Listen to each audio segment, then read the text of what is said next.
Daredevil's back on top where he should be. This was cinematic excellence. This episode's about Muse, and he's been set up so well. He's a dangerous figure creeping in the background, but we feel his presence through his art. On the BB report, a guy talks about how a swordsman is fighting crime, and he even calls him the swordsman, but for some reason, I didn't realize he was the swordsman.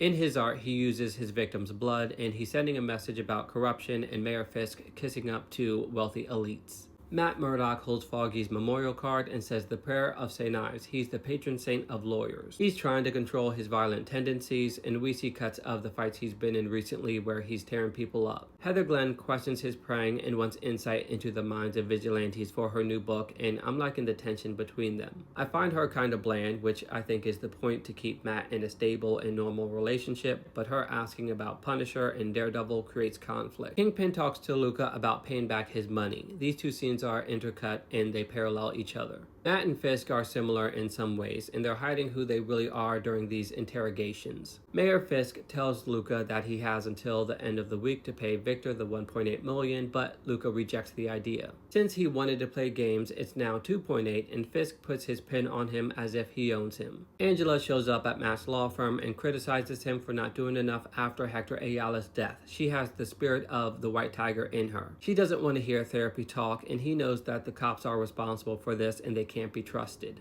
Fisk has to ask New York elites for money, and Vanessa tells him that they care most about ego and vanity. They still see him as a gangster. He doesn't go here, and they don't want to fund his project. The swordsman Jacques Duquesne tells him to be careful of the people in this room because they're very powerful, and if he wanted to, he could buy Gracie Manor. In Hawkeye, Duquesne was with Kate Bishop's mom, Eleanor, and she was working for Kingpin, so he could have a vendetta.